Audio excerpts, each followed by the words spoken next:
Welcome back to the Caregivers Podcast. I'm your host, Dr. Mark Ropeleski, and you can call me Dr. Mark. Today, we're talking about one of the least visible and least understood forms of caregiving, financial caregiving. It often starts quietly. You help with a bill, you answer a question, you try to sort out some paperwork, and then before you really register what's happening, you're not just helping anymore, you're making decisions about what can be paid for, what kind of care is possible, and how to protect someone you love when there may not be enough money to do everything that needs to be done. Our guest today is Beth Pinsker. Beth is a certified financial planner, personal finance journalist, Market Watch columnist, and the author of My Mother's Money, A Guide to Financial Caregiving. She brings both professional expertise and lived experience to this subject after becoming a financial caregiver for her own mother following a serious illness. Today, we're talking about what financial caregiving really is, why families are often unprepared for it, how money changes the emotional dynamics inside a family, and what happens to one person when they're the person who has to carry responsibility for making difficult decisions for everybody else. Beth, welcome to the Caregivers Podcast. And before we begin, please subscribe to the Caregivers Podcast on Apple Podcasts, Spotify, or wherever you listen. It's free, it just takes a second, and it's the best way to support the show. Beth Pinsker, welcome to the Caregivers Podcast. We're so happy you're here to join us, and we look forward to an amazing discussion today. Thank you. Thanks for having me. So in the tradition of the podcast, we like to jump right into things. So Beth, tell me, when does helping an aging parent with money stop being just helping, but becomes caregiving? I think it's caregiving the whole time. If you are doing anything with your aging parent, it feels like caregiving to me. Like there are little things that you might do all along and, be helpful that way, whether it's managing bills or taxes or even just talking to them about the decisions they're making. So right from the beginning, it takes on a new persona. It's interesting if that hint of a conversation or that persona has never existed before, and we'll get to that in a little bit. But how often do adult children discover far too late that they actually have almost no idea of what's going on with a parent's finances until care decisions need to be made? Is it all of them?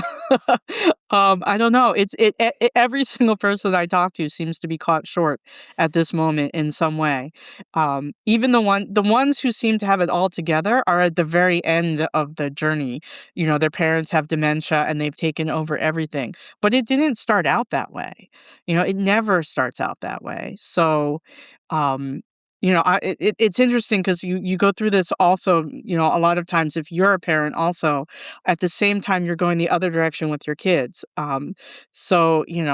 My mom was needing me to manage her credit card at the same time I was letting my kids, be authorized users on my credit card and then get their own credit cards when they were old enough. And those things sort of cross paths and they're the same parenting skills that you have all along. Like I would never just give my kid a credit card and, tell them to spend whatever they want.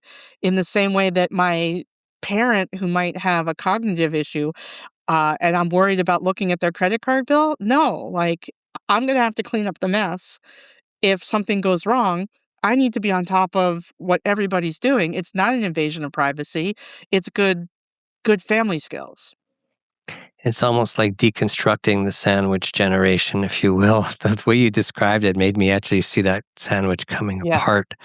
So what's the conversation then that adult children should sort of try to have with an aging parent before there is a crisis, before there's a big diagnosis, before someone is suddenly trying to sort out passwords, accounts, insurance papers, legal documents under tons of pressure? I think that one way to get into this conversation, the easiest way, I've always found with older people in my life is to ask them for their help. At the same time that I was helping my mom by being her power of attorney and her healthcare proxy and trustee and all of those things, she was actually mine also, in reverse. But I didn't need any help at that particular moment, but she was the person I had named on all my documents. So you can get into this by saying, hey, mom or dad, I'm making up my will, my trust, my plan for myself. I'm going to name you on all of my documents if that's okay with you. Um, what about you? Do you have all of those things set up? Am I the person that, like, maybe we can go in together and get a bulk discount, you know? Um, Mm-hmm. or you ask them, I remember long ago, Granny, so and so had a problem with this. What did the family do about it? If you ran into that, what would you want done about it? Or, bring up neighbors, bring up friends that, everybody like hears about these things, their friends, and might be complaining to them about, their kids being irresponsible or them worried about passing money on. Um, and when worse comes to worse, if you run out of stories, there's always celebrities. You know, Um, it's interesting you say Celebrities that. make these same mistakes. Jay Leno never got a power of attorney from his wife, and he ended up in court having to, get guardianship over her. Uh, the Murdochs are in court all the time fighting over trust. Prince didn't have a will. Aretha Franklin wrote out a will by hand and somebody found it in the couch cushions. Like, there's a celebrity story for everything that is going on legally in your family. And we know about them because they had to go to court, and court is public. So the reporters and People magazine swarm all over them. And, that's how we know about these things. But it makes for an easy conversation because if you go to your parents and you say, "Hey, did you hear about that Jay Leno case?" They're probably going to have heard of it. It's interesting that you build out or facilitate that conversation and engagement specifically with stories. But what are the elements of the care recipient's lifetime financial blueprint and their financial stories that caregivers need to understand as they take on the role of financial caregiving? 'Cause Well, the everyone's got a absolute story, right? Yeah, everybody's got a story. The absolute must is you need the correct permission slips, as I call them. You need emergency keys. And people understand that concept because, like, if you have parents who are living, I bet you're going to find a lot of people have a spare set of keys, right? Even if you just have a set of keys, so your parents want you to know that you're always welcome there. Like, this is your house too, right? You grew up here, whatever. Like, people generally have a set of keys to wherever their parents are living. Um, these legal documents are permission slips on a different sort of level, but they're the same sort of thing as having an emergency key. They are not handing over your control of your life. You're not handing over any funds. You're saying, if something happens to me in an emergency, please let yourself into the kitchen and call 911 because I'm lying on the floor and I can't breathe. Um, so if you don't have these permission slips set up ahead of time, you get a brick wall no from the financial institutions and the healthcare institutions. If you have a problem with your mom goes into the hospital, and you need to pay her mortgage. And you go down to the bank and you say, "Hey, bank, my mom's in the hospital. I need to pay her mortgage. I need to get out $3,000. They're going to look at you like you're crazy. They're going to be like, go to the court and get a probate order that names you guardian.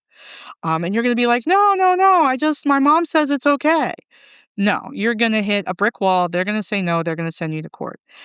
If you have a power of attorney document that is notarized and properly rendered, um, they're going to have to deal with you at some point. They might try to say no first, which is what they did for me. Um, and many, many other people. But if you stand your ground and you make it clear that you're not going away and you have a legal document, then they're going to give you the access that you need. And the answer won't be no. If you show up with an outdated document, one from a different state, one that wasn't properly signed and notarized, they're going to send you away. But you need those permission slips. The same thing, there are two sides to it. You need the financial side and you need the healthcare side. Um, because if a decision needs to be made, somebody needs to have the authority to make it. And this goes, for everybody over the age of 18. Um, my son was at college, and I wanted to make an appointment for him with the doctor for when he got home. Now, 19-year-olds are not good at this sort of thing. So I call up the doctor and I say, "Hey, I need to make an appointment." Um, And they said, "Oh, I see here that your son is 19. You can't make an appointment for him. He's a legal adult. Mm. I'll need a healthcare proxy if you want to make an appointment for him." So from that moment when a kid turns 18 until you die, you need a healthcare proxy so that somebody can make decisions for you. Somebody From can help you 18 out. until you die, you need some kind of financial document that says the same thing. Then once you die, those things are useless. You throw them away, they're pieces of paper, can't use them anymore. That's when you need a will or a trust, beneficiary designations, and those sorts of things for after death. You have a will in your hand and you're still alive, it's nothing, right? You can't use a will while you're still living, right? Hmm. So, you know, what's gonna I don't understand how people, like, they have a will, but they don't have a power of attorney. Like, if you understand that somebody has to act for you after you've died, then you should understand that you need to, have somebody who can act for you while you're still alive, but you're sick. But 30% of people have wills and 11% of people have powers of attorney. That's not a lot of people who are protected in the case of an emergency. It's a very small number.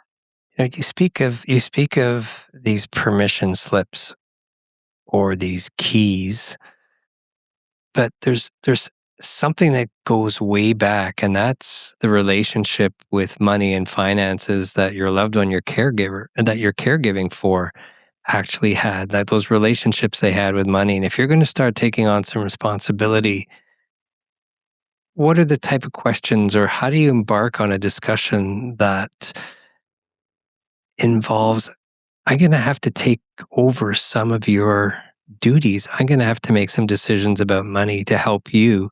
How are you going to feel about me making those decisions?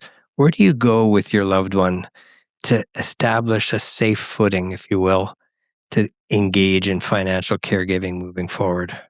A lot of that's gonna depend on the time ramp that you have, um, and the diagnosis and what's wrong with the person who needs Hmm. help, right? Yeah. If it's dementia and you catch them in a moment before uh, they're cognitively impaired and they know it's coming, then you can say to them, "Let's go and decide together how you want things to go, and then I will execute it the way you want when you can't." And that's just an open discussion that a lot of people have to have with their parents when they hit a bad diagnosis like that. Same thing if it's, ALS or Parkinson's or, any of the ones where it's just you're you're just in it. Um, and, when that diagnosis happens, usually you've got loved ones sitting by your side, right? Hmm. You have to decide as a family, okay, here's how we're going to approach this medically. Here's the help you're going to need to live the rest of your life and get whatever treatment you need. But here's also the financial stuff that comes with that. You might need help. Now, it's harder when you don't have a moment like that, and somebody's just declining, but there's nothing really wrong with them, then you've got to look for red flags. And the chief red flag to look for is you got to get into somebody's mail. It sounds invasive, but you have to know what they're up to. You either have to look in their phone, or you have to look at their desk, and you have to say, "Are there past due notices here?"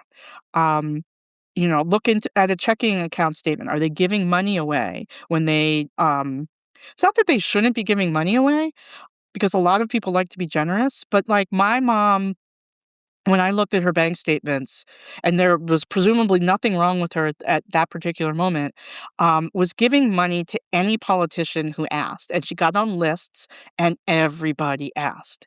And what you lose in your older years is kinda like the perspective of what everything adds up to. So my mom was giving away more money than she probably intended to, because she gave away money on Tuesday and then gave away money again on Thursday without realizing that Tuesday was not a very long time ago, and it was Right. all adding up to a lot of money. I told the story of another woman in my book who was a gerontologist whose job is to study older populations. She went to visit her dad, and he had a huge stack of calendars from the various societies that he had given money to, the wildlife, and they all give you a calendar when you give them money. Absolutely. And she's like, "Why are there so many of them?" It's an unusual amount of calendars. And I'm a then generous guy. yeah, so there's nothing nefarious, but like, look for gifts to Hmm. people, gifts to the caregivers, gifts to the cleaning lady that aren't the regular payments. A particularly onerous red flag is if they're taking out money in any non-traceable denomination. Like, if your parent suddenly buys 20 gift cards, you need to put a stop on their accounts, right? Yep. Like, that's they're being scammed in some way. If they're cutting money orders or anything that is a cash denomination that you can't claw back with anti-fraud protections. And then you just gotta listen to them, Like, a lot of people want shortcuts, but this is, like, boots on the ground, FaceTime conversation kinda stuff. Do they look tired? Are they complaining about not sleeping? Like, A lot of this is dimensions this to is this, isn't there? yeah, are they parked funny when you go visit? Are the neighbors used to pull me aside. My mom's, like, lady friends, who I always thought were mean and catty, would corner me in the pool and say, like, "Your mom doesn't seem to be doing too well." And I'd be like, "Oh, no, no, no, you're just being mean." But no, like, she was starting to decline, and we weren't seeing it. So you gotta pay attention. So you really need to sort of take your blinders off and really look closely. Yeah, and What a if lot you of people don't like to do it. It's scary, right? Well, it It's might be scary too to think. because often families, when it comes to money, it was sh- no conversation. It was very private, or individuals grew up during times of poverty, and it was a very private matter. It was very strict savings, and then all of a sudden, you're bringing it into the open. You're talking about spending. You may be talking about spending large amounts of money for care, and that can be pretty shocking to a care recipient or a loved one. Yeah. And then you get into all sorts of things like, mom doesn't have money for care, but mom went to get her hair done, you know?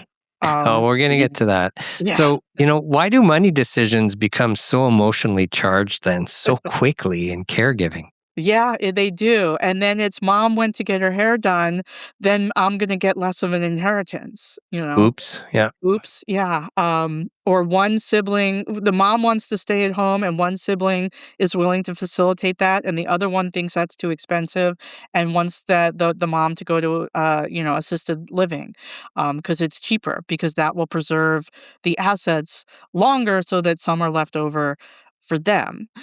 It gets very, very tricky and very emotional, and I think the only way to ground yourself in it is to always come back to it's not your money if you're the caregiver. It is the person you're caring for, um, and it's their money to take care of themselves. It's not their money to leave a legacy.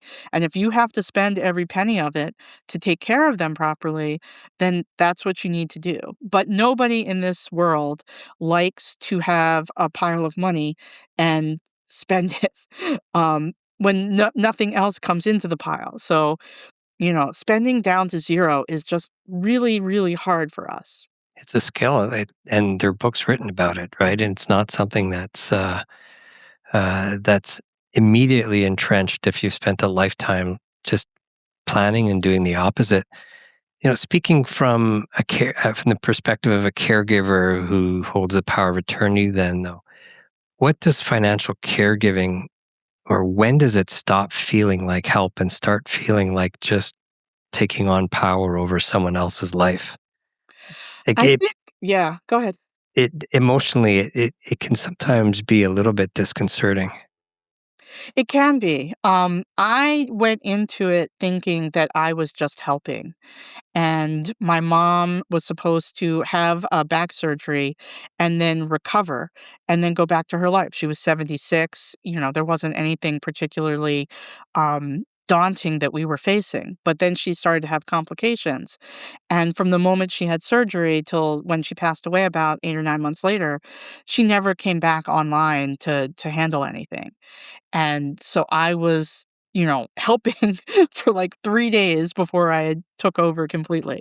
That taking over completely is gonna depend on what is wrong with the person, and how much capacity they have. A lot of people find, I think, that when their parent, gets ill enough to need some help with their finances, um, and they start taking over a task, it never goes back to them. And then what they find is that their parents are tired. This stuff is hard. And they don't need to be sitting there doing their taxes if somebody else can help them and do it for them. My mom in particular had a hard time with her long-term care insurance claim paperwork. It was onerous, and she stopped doing it right before her surgery.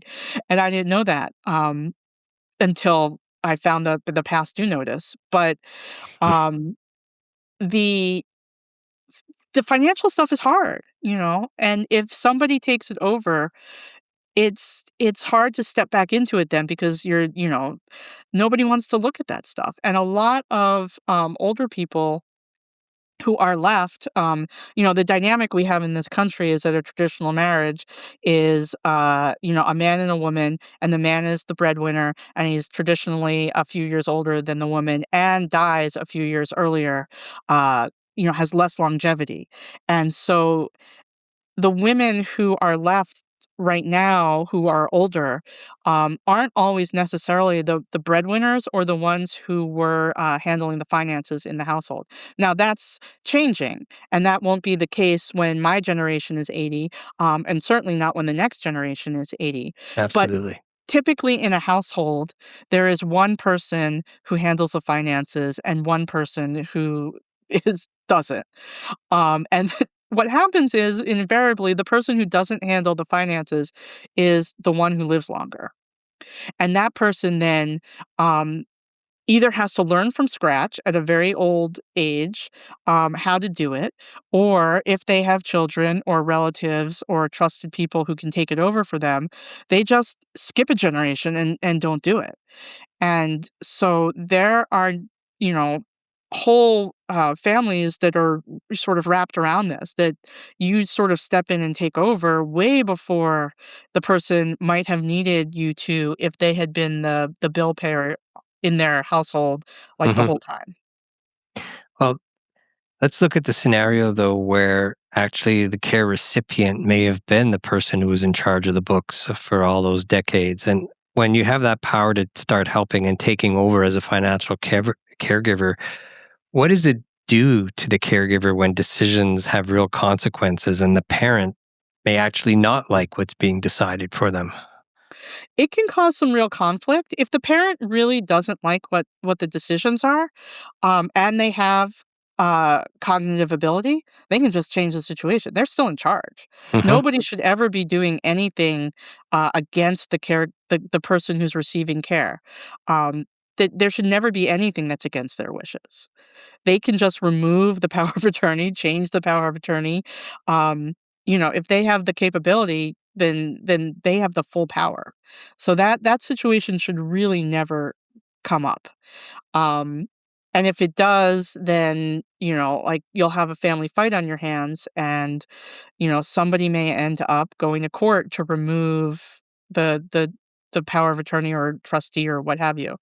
Um, if the person who's being cared for is already, sort of too out of it to participate, you might have two siblings who fight over that dimension. And really, there's only one solution, and that's court. There is, nothing else. You can mediate or whatever, but there is no arbiter in this except for a judge. Like if mom or dad can't decide for themselves, then you have to go to a higher authority, and that higher authority is the U.S. court system. With more advanced dementia, you could expect that change in all of these elements, especially financial caregiving and the implications of the decisions thereafter, could really be traumatizing because of the change in environment, change in routine, and all of these things. I mean, how do caregivers step into a parent's financial life without stripping away the parent's dignity, sense of adulthood, their privacy, all of these things? Like I could see it could be really traumatizing. It is. I learned to tread lightly. If my Good point. mom, um, but other people have, big clodhopper feet and they don't tread as lightly. Um, I've seen this happen in other families where, um, there's a profligate spender, and they don't have very many resources. And the adult child comes in and says, hey, you keep asking me to bail you out with cash, but you're spending, on nonsense. I'm going to go into your Amazon account and I'm going to look at what you're spending on. And I'm going to say, you don't need this, you don't need that. You don't need cable, you don't need the lawn service anymore. Maybe we should ditch your car lease and get you, just Ubers wherever you need to go so we don't have to pay the insurance costs. You shouldn't be driving anyway.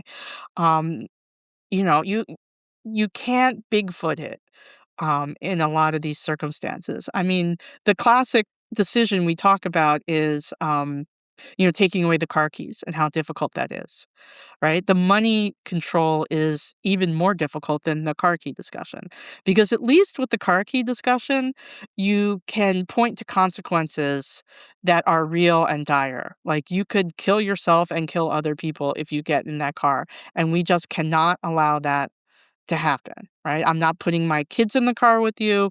Nobody will drive with you, and you have to know it's time to not do it.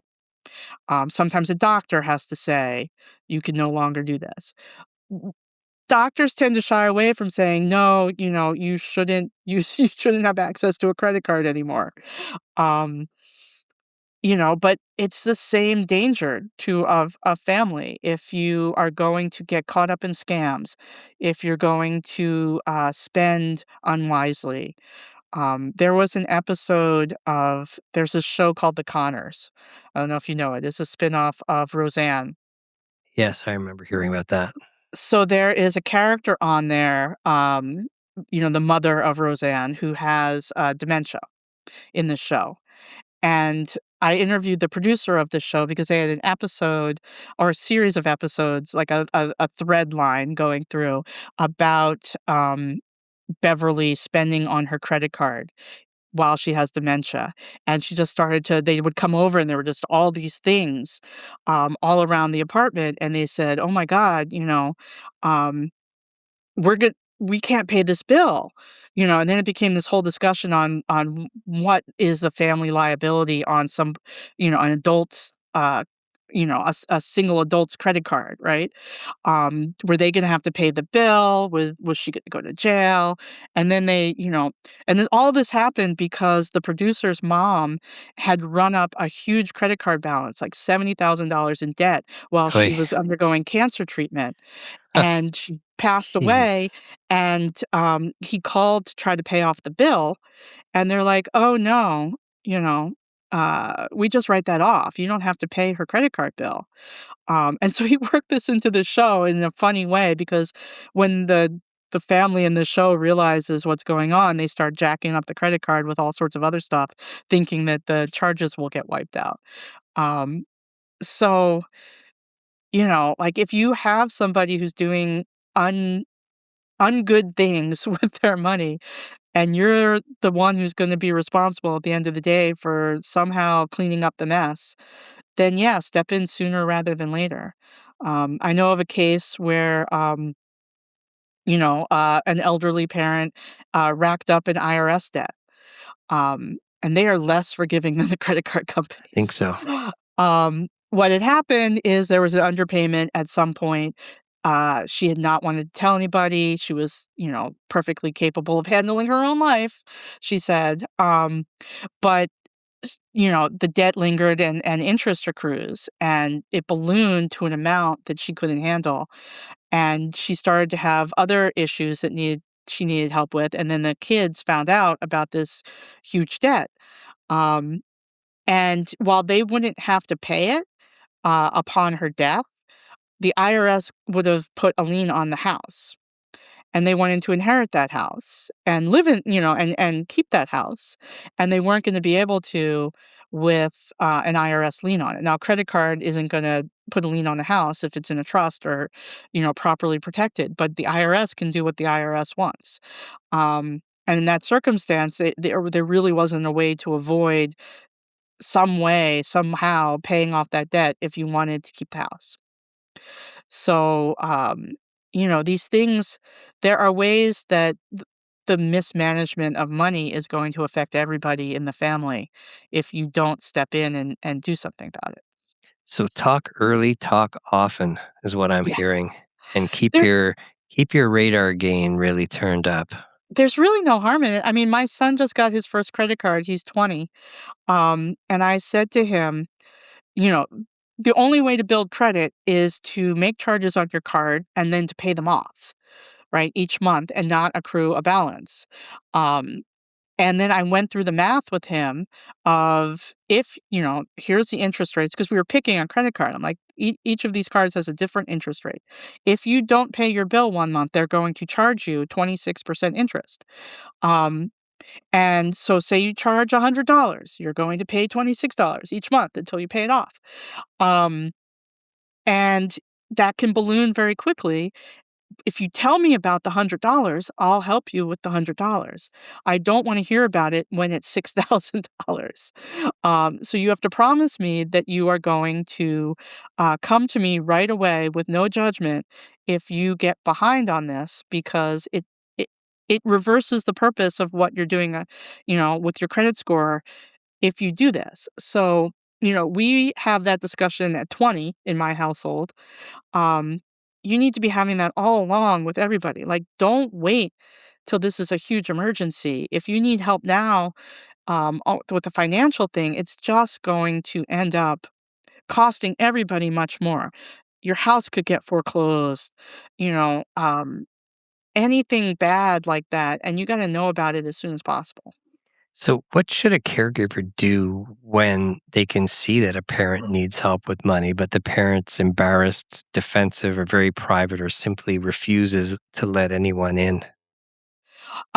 Well, one way to do it is to sort of baby step it. Um, and offer help with, onerous tasks like taxes and things like that. Um, and if they really won't do anything, you can keep offering. Um, I talked to a friend of mine about this, and his mother wouldn't let him anywhere near her finances, right? Like, pushed him away. This guy was, an expert in the bond market. Like, he really knew what he was doing. And all he wanted to do was take care of his mom after his father passed away. He's like, Dad left this money, and I just want her to manage it smartly. Well, she said, no, no, no, no, no, no, no. And he kept offering. And every year he'd say, do you want me to help you with this? Can I take a look at things? And she'd say no. And then one year she forgot to take her required minimum distribution, um, which is when you reach a certain age, the government wants you to start taking money out of your pre-tax accounts, like your IRAs Yep. and Same your with the RRSP in Canada. Yep. Yeah. So she had forgotten to do it. Well, if you forget to do it, you get huge penalties and fees in the US. So, she had to admit to him that she had messed that up. And he said, Mom, I can fix this for you. I can take care of the payment and, I take care of the process. You have to go through the paperwork or whatever. And why don't you let me take over this process for you so that you don't ever have to think about it again? And she's like, you know what? Okay. You take over that one little task. And then he got a window into what was going on because the RMD, the required distributions really are a baseline for your financial wellness. Um, you can pretty much figure everything out from those. And he was able to then just slowly work his way into, you know, more and more and more, but also at the same time, she needed more and more help. So they kind of cross paths on the need and offer scale, and they were able to come to some agreement of what he could do to help her before it was an emergency or too Hmm. late. Um, the thing is if nothing ever happens on this scale, if you never reach or get through to the parent who won't let you help, you can still be prepared um, for emergencies and whatnot in your own, knowledge base, and then just wait for disaster. Like what else are you gonna do? You can either be unprepared yourself and let them roll into whatever emergency it is, or you can be prepared and when it does happen, you're ready to go. Um, I mean, parents are the ones who've had the authority over the years over money, resources, and decisions. In your experience working with so many people and having written about it, what happens emotionally to the parent when that authority shifts to the adult child? It must be really challenging in some cases. I think it really is. I mean, I tried to spin it to my mom as, "Look at how good you raised me." Like, Hmm. didn't you wasn't the whole purpose of everything that you modeled for me and everything that you taught me, wasn't it all leading up to this moment where I could stand on my own 2 feet as an adult and not only do that, but also help you? Like, isn't this what you wanted? Isn't this what you expected to happen? I mean, I feel that way about my kids, like, um, I would think that at some point, it would be a source of pride. Like, my kids can take care of me. Um, so I tried to spin it that way. I don't know if it got through to her or not, but she did, we're a family that says I love you, and I'm proud of you and thank you a lot. So she did say those things, all those things to me, and they were really meaningful to me to know that at one point she said to me, I'm only asking you to do this because I trust you and I know you can handle it. Um, and that meant a lot to me. So much of caregiving calls on grace and compassion, and I think financial caregiving equally in those really strong emotional moments. Yeah, I think so too. And I think that if you talk to each other all along, as honestly and as openly as you can, you build that over years and years and years. That's not something that just comes up at end of life. Couldn't have said it better. We're going to take a break and be right back. And in the meantime, we're going to hear from our illustrious production team and the tradition of the podcast, seeing if they have any questions for our guest. So Beth, I've been listening to this conversation, and there's moments where I recognize things that are going on in my own family. And just with the example of my mom, who's 76 and in good health, and there's no looming threat or emergency around her care. But she, have expressed an interest in understanding more about what her wishes are going to be around her estate.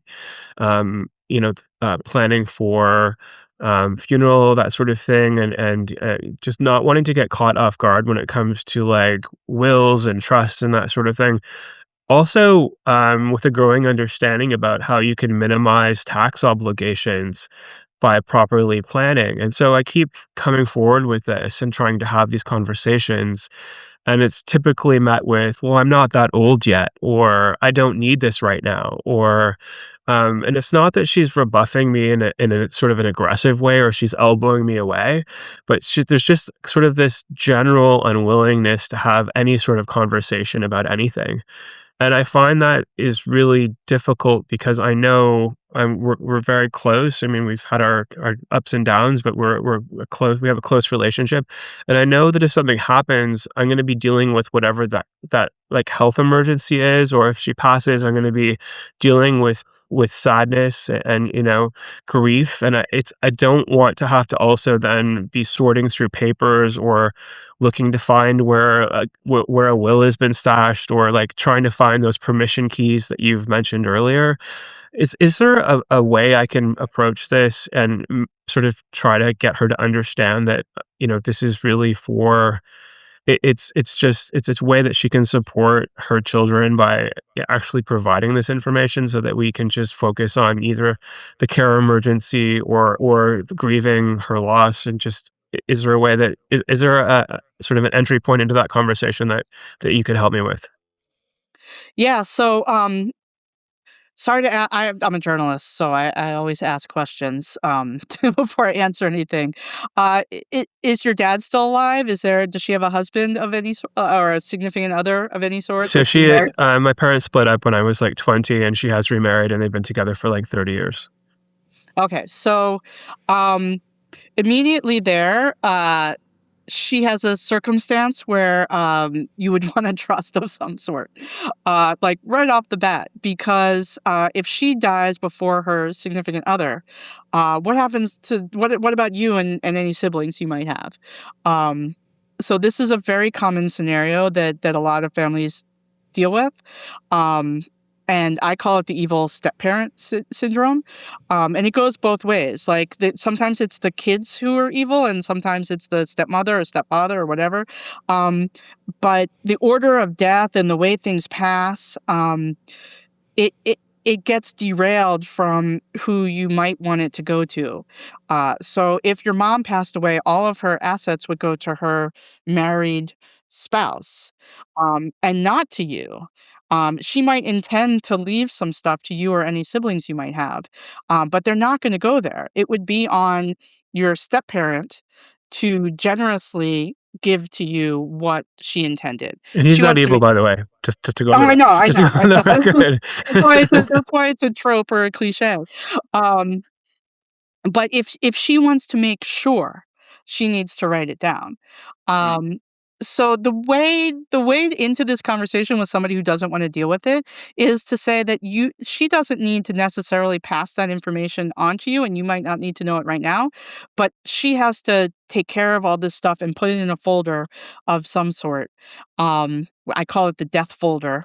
Uh, my book has a workbook in the back that walks you through it. There are these things called next of kin boxes, or binders where you put all the information. I have a binder in my house, and I'm always saying to my kids, like, remember where the binder is. If anything happens to me, who knows where the binder is? I like quiz them. Um, and so everybody knows if something happens to me, they just have to go to this little tote bag that the lawyer gave me, and everything that they need is in there. And my mom did that because I went to her and I said, um, you need to you as a single adult after my father died, I'm like, you need to take care of these things because anything that you had going on while my dad was alive is moot now, right? Like you're single and nobody else can act for you, and you need a whole new set of permission slips because you have to put me or my brother or both of us on all of these documents. You have to update all your beneficiaries, like there's all these things you have to do as a responsible human being so that I'm not stuck in a big mess. So uh, the way this came up for us is I had written an article about the death folder and what should be in your death folder. Copy of your birth certificate, a copy of Social Security, your marriage license, all these things. And I was writing at Reuters for the time, and Reuters is syndicated. And the article ended up in my mom's hometown newspaper.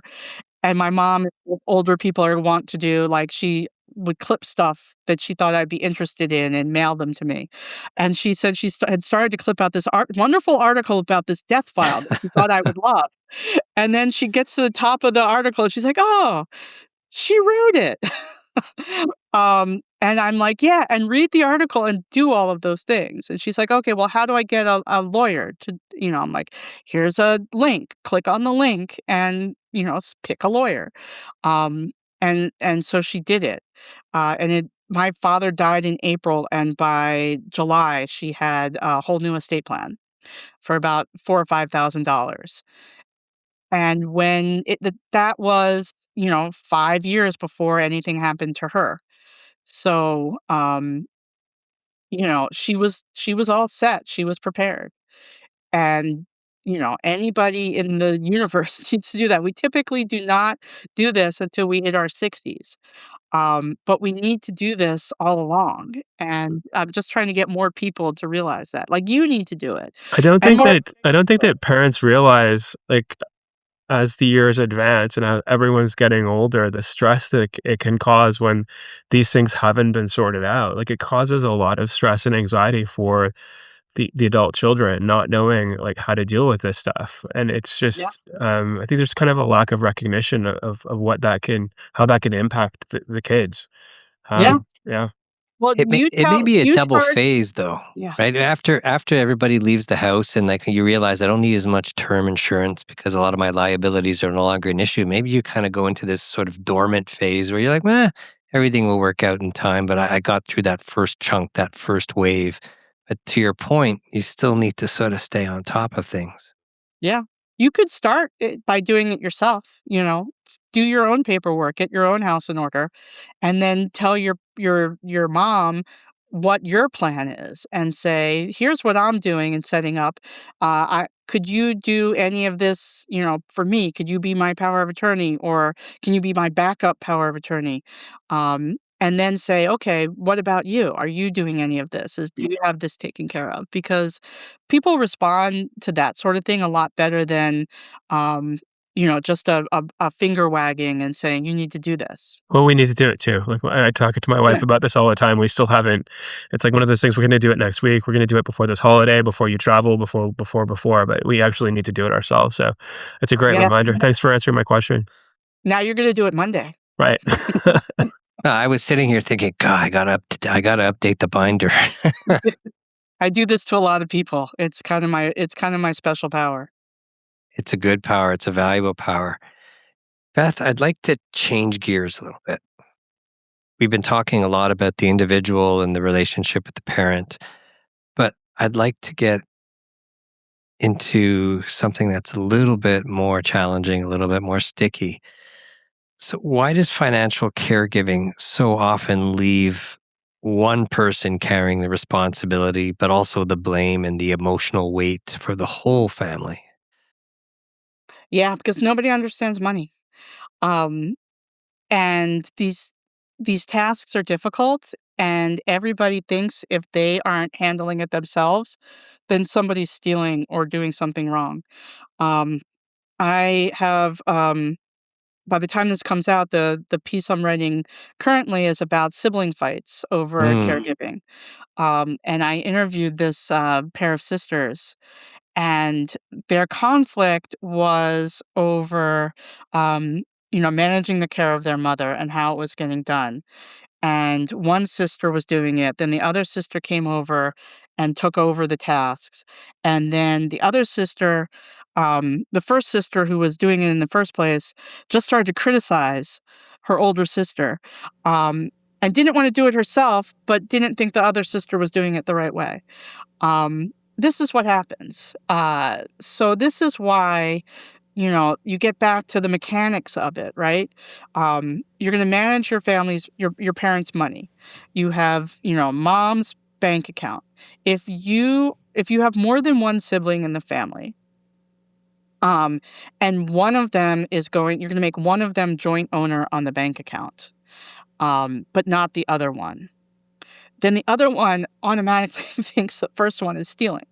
They want to know what's going on. But if you're joint owner, you have no responsibility and no need to keep receipts. You're a joint owner. You can do whatever you want.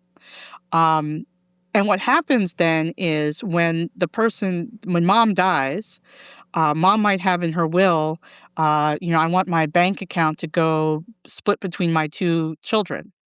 Well, if one is joint owner, that supersedes whatever's in the will or the trust or even the benefit. Even if there's a pay on death beneficiary name, the joint owner gets the account, and therefore it's in their purview as a generous person to split it the way mom said, but they don't have to legally. And so this is sort of like the baseline of what happens in all family disputes between siblings. One is doing something with the money, and the other one feels cut out. And if there's any sort of history of narcissism, addiction, whatever, like mental health issues, it can get all blown out of proportion. And,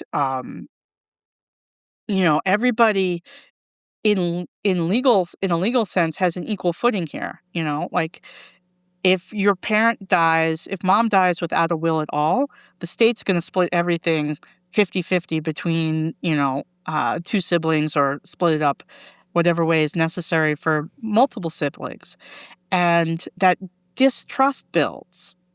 And I think the power of attorney can solve it, because the power of attorney is a legal fiduciary responsibility, and you could be held to account. So if you think your sibling is stealing money in that capacity, you can ask for help from the court. You can have them removed if you can prove it, and if it's happening. And so there's a certain sense of responsibility that comes with that makes for a transparent transaction. Now, when I was caregiving, I wasn't worried the least bit about my brother being upset about anything I did with the money. I was worried about my mom being upset with what I did with the money, because I thought she was going to come back around and be like, okay, what'd you do? I need you to keep track of and keep records of everything, because this is my money, my life. Um, What but happens yeah, when resentment creeps in, though, and then they resent the decisions and they resent not being chosen? It can really it can snowball. it can really snowball, and the parent can have a huge role in this, but the parent is often the problem to begin with. So it's not always the best way to get the problem solved. If you have a narcissistic parent who has always played their children off of each other for their entire lives, It's not going to change. it's not going to help the situation any for them to communicate, because they're just going to continue playing the kids off each other in a caregiving situation. So it really depends on sort of the emotional health of the family. And that's a purely psychological thing rather than a financial thing. All the financial stuff does, the trusts and the power of attorneys and all that stuff, is it creates a structure where decisions have to be fulfilled, and um, you know standards need to be kept, and there's transparency, and that allows you to have some trust in the system. Like, it builds a legal structure, and the emotions can swirl around in it, but nobody can break the rules, right? If you're in the situation of a blended family, for instance, you don't have to rely on the kindness of the step parent who inherits all the money to give it to the children, and the children don't have to like curry favor with the step parent just so that they get, dad's favorite painting or whatever. Um, they know that the mom or whoever it is, whatever's parent has created a legal structure that has to be followed. And then they don't have to worry about it anymore. And you can really cover almost, all the permutations that you might face. Like, there are all these like complicated trusts out there that account for the fact that, like, in second marriages, it's often the case, or sometimes the case, that the second spouse is the same age as the adult children in some cases. And so if you build the trust, that the kids inherit when the second spouse dies, the kids may die first, like, you don't know. They may never inherit. So they have like solutions to all of these, really human situations that crop up. It seems like those solutions, though, arise or become appreciable once conversations are had early on and there's a process that's been established. You don't jump into these overnight or understand them overnight. So again, to your point that you brought up earlier, which I think is so important, speak early, speak often, make it a non-taboo subject. It's part of planning. And I think a really important thing that you mentioned there, and we hear about fiduciary duties for financial planners and advisors, but the fiduciary duty of the power of attorney, I think, is a really important concept for listeners to understand, because you're acting in the best interest of the person you've been made power of attorney over. Yeah, no, it's absolutely essential to be able to trust that person. So think about it if it's not a family member, right? Your power of attorney, and the trustee on your will, the executor on your will, or the trustee of your trust doesn't have to be a family member, and often isn't. Um, it can also be a person you're paying to do that task. Um, and those people are under the same obligations as a family member would be. Whoever it is in that role, agrees to act in that fashion. Um, so you wouldn't want a third party who's not related to you to uh, be your power of attorney without that. Like, I think people would think you were crazy, right? Like, "Oh, I just signed up Joe Schmo from down at the bank to handle all of my life affairs." And you're like, "Oh, is he a fiduciary? I don't know. I don't think so." Well, then what's Joe doing? Like, So Joe are could you take all of automatic? your life savings. Right. Yeah, exactly. No, and we've seen so much of that, right? And some of those individuals, advisors who have, by definition, a fiduciary responsibility, are not always easy to find. That is To your true. point, right? You need to hunt for the right individual to look after you and your family, or the estate of the future estate of the person you're caregiving for. Do you find that adult children will often step into the role of financial caregiver because they're just so afraid about how other children in the family would misuse the power, or not handle the parents' money well? Well, I mean, that becomes a legal question then, because like you can step in and be helpful to your parent, but they have to they have to sign the papers. Right. So you can't just sort of worm your way in and take care of it without somebody stamping it with a seal of approval. So, there are people in families who step up to take care of things, and I think it typically just ends up being like the long-suffering person who gets stuck with all the hard things in the family, right? Like, most caregivers are women. Most caregivers are daughters, in their mid-50s, who have a lot going on, because they get stuff And who done. know how to get stuff done. Yeah. Yeah. So why does money then becomes just so explosive between siblings when a parent's aging, especially when every decision can feel connected to like fairness, inheritance, control, or of course, old family roles that are brought back? Yeah, I think it's a lack of understanding and awareness of, um, money itself and how it grows and where you keep it. And, um, when people are sitting on a nest egg, it's just a general retirement problem, whether it's caregiving or not. Like, my mom and brother used to get very, very anxious over the money flying out the door.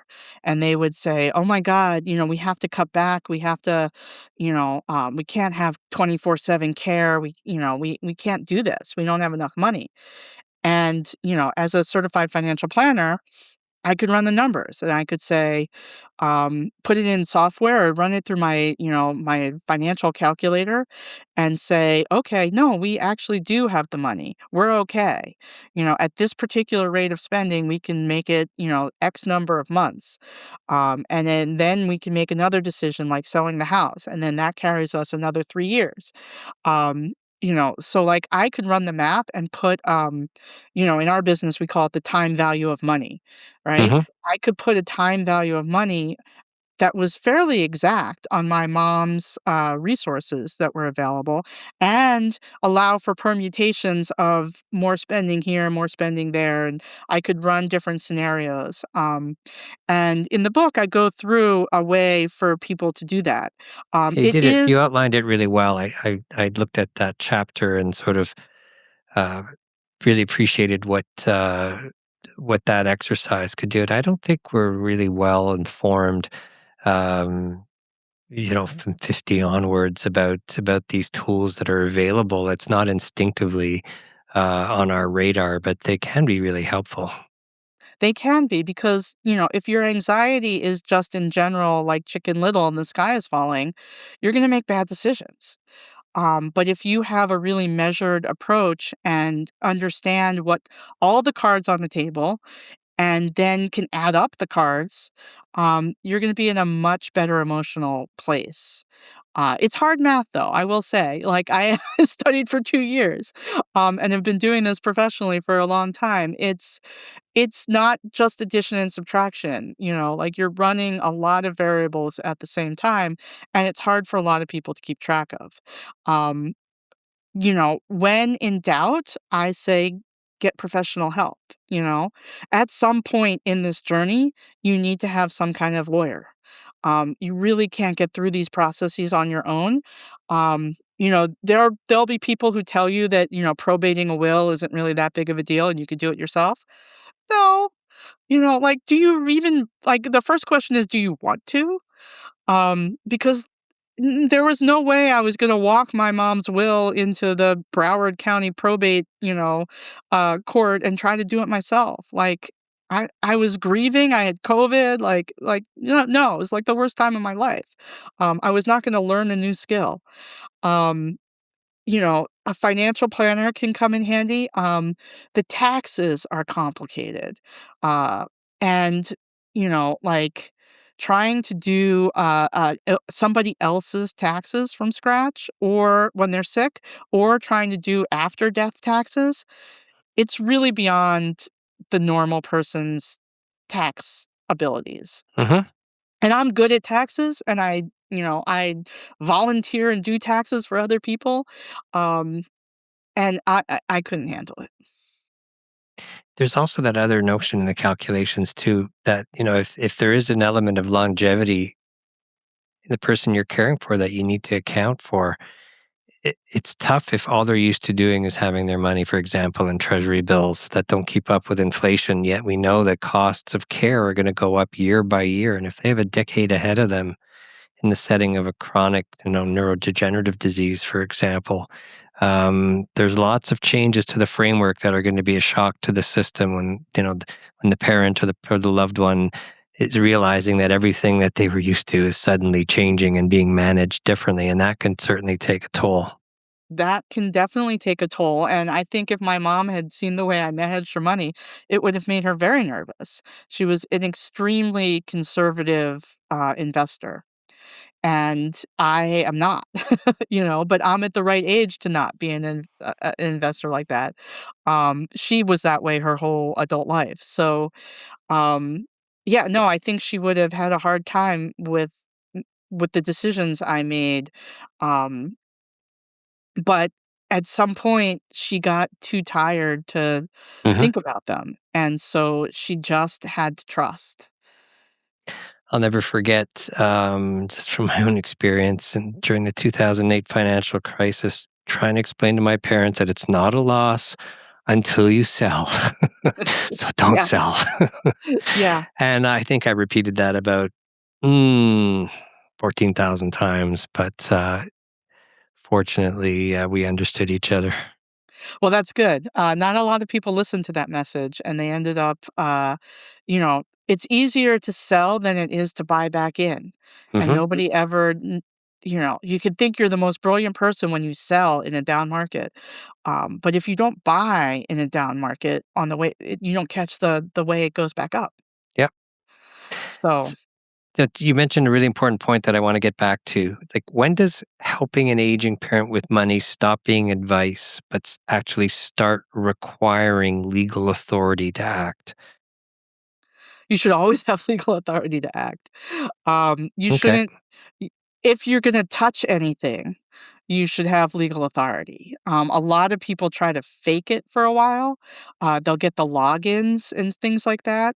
Um, but you shouldn't ever log into anybody's account without the legal authority. And these days, it's actually really hard to because, um, you know, the brokerage accounts are two-factored, bank accounts have two-factor authentication.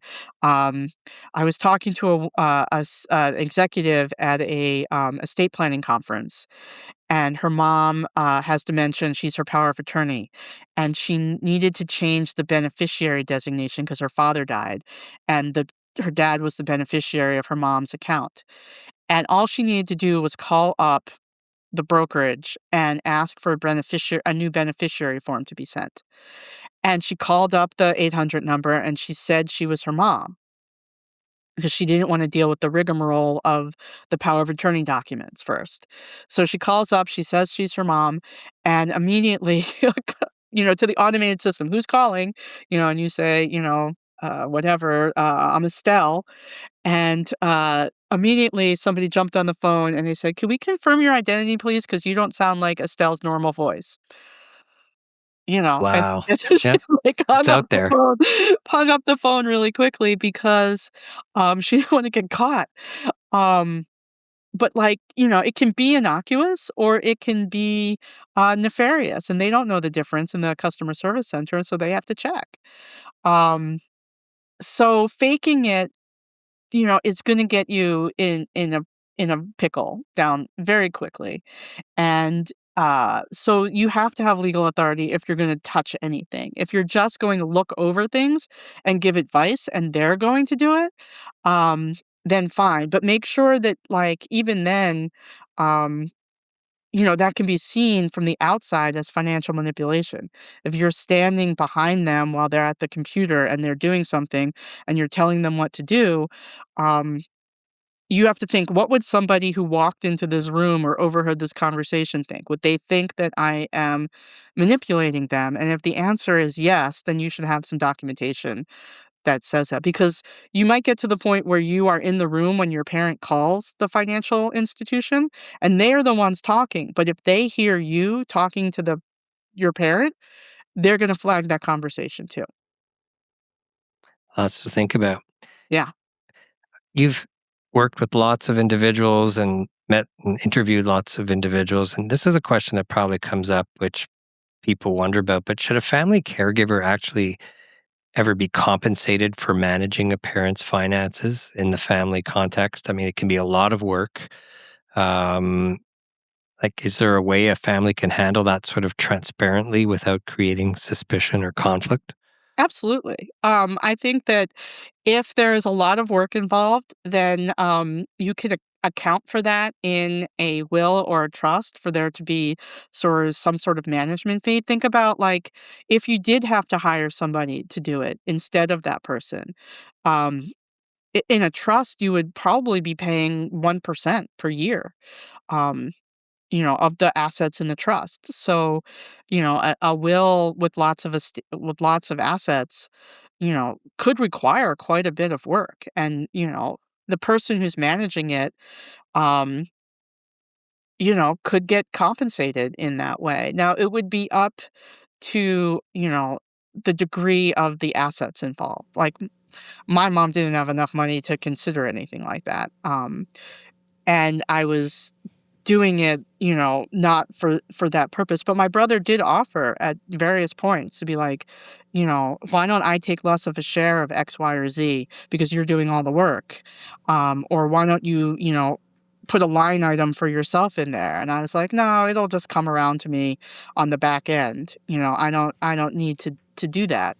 The real money that's needed is for physical caregivers who are giving up something of their own in order to do that caregiving. They have their parents living with them. They are pulling a night shift and working during the day or something like that. Um, there are community resources available for some of those type of caregivers. The VA, for instance, has a family attendant a stipend that can be accessed. It's really hard paperwork to go through, but you can get it. Various communities have stipends for that. I think You can Medicaid does too in certain circumstances, if I remember it's going to be correctly. state dependent. It's going to be Right. circumstance dependent. The money's getting more and more scarce as you get older. As time goes along, there are resources out there where caregivers can get external money, not family money, for doing that task. Um, one of the caregivers I interviewed for my book took early retirement in order to be a stay-at-home caregiver for his father. Now, his mother had home attendants, but they found one of them to be abusive. Um, And so when it came time for the dad to need care, they didn't want to go with an outside caregiver. They wanted this man wanted to do it himself, but it meant retiring early from his job. And he said to his siblings, like, I need the difference in my pension made up in order to do that. It'll cost less than what a caregiver would cost us, but it'll make up for me not working another couple of years to get my full pension. And the siblings were like, yeah, if you can do that for dad, we would greatly appreciate that. But that's where communication comes into play. He ran the numbers, he made the offer, they all talked about it, and they came to a consensus. What a positive, good feeling family engagement story. I can imagine there's some listeners today who are hearing all of this and coming to some important realizations, but there's a looming fear in the room. It's that, what if the numbers don't work? So when there's not enough money to provide care a parent needs, like, what impossible choices does that force onto the caregiver? It's really hard. Your choice is to rely on a social safety net, which about half of people in nursing care are paid for by Medicaid in the U.S. Um, and then you have to decide whether you're going to put your dollars on the table. My mom had to pay for the care of her mom, and she wanted to make sure that I didn't have to pay for her care. So she had long-term care insurance and she had savings. And I didn't have to, pay for the caregivers out of my own pocket because of that. Now, I want to make sure that my kids not only don't have to pay for my care, um, but also, have an easier time with some of the logistics and whatever. Um, and the key to that is not putting your own retirement savings in jeopardy. So, if you have a parent that you're caregiving for and you're thinking, I need to put money on the table to get them, nursing care. That's going to deplete your resources, and it's just going to Absolutely. perpetuate the circle, because then your kids are going to have to pay for you, and they're going to lose their retirement savings, and then their kids are going to have to pay for them. Um, the social safety nets are there for people who have run through their assets and who don't have very much income. Um, you can rely on those safety nets and still be a good caregiver, and still take care of things and still love your parent. There are plenty of people. So it's not shameful. Yes. It's not shameful at all. There's 67 million people in America on Medicaid. I mean, it's everybody. The cost of care is catastrophic. And if you decide you want to pay for it yourself, I don't want to presume anything, but you can't afford it. You just can't. You can't afford it for you, and you can't afford it for your parents. Like, I think, it's too what's the much money. number, about on average between $7,000 and $8,000 a year out of pocket is provided by caregivers to Right, contribute to the care of their loved one? that's just out of pocket. That's just buying That, dinner and yeah, groceries not and not to plane mention the trips. indirect costs. Yeah, And I think, to your point earlier, where, um, just because of traditional gender roles, women take on such a huge burden of caregiving. I think the numbers are between 350 and 400,000 of lost pension capital because of the choices individuals have to make, or sometimes even not the choices, because sometimes they don't have a choice to caregive. right. It's a big So, burden. yeah, it is. So when one caregiver is making the financial decisions, what do they need to document, communicate, and protect so that they're not left carrying any blame alone? They should keep a spreadsheet of any monies that come in to them or go out from them. So, like, for instance, I had a spreadsheet that when a reimbursement check would come from the long-term care insurance, I would cash it, and then that money would go back out to pay, for other things. And I had a spreadsheet that marked the ins and outs of that. I kept track of my flights. I didn't bother with the nickel and dime stuff. When I bought, blankets or groceries, or, my mom liked Dairy Queen. those are just treats. So I didn't bother with that sort of stuff. But like for instance, the first big expense I faced was she needed a check FedEx to the long-term care insurance company for $6,800. I had to pay that out of my pocket.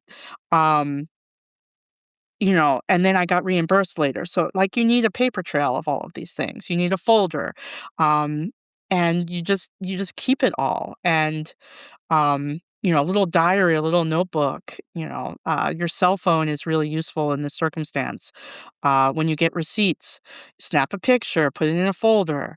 Um, communications from the doctors. A lot of people do a Google Calendar that they share, or a Google Drive, or a WhatsApp um, group chat kind of thing.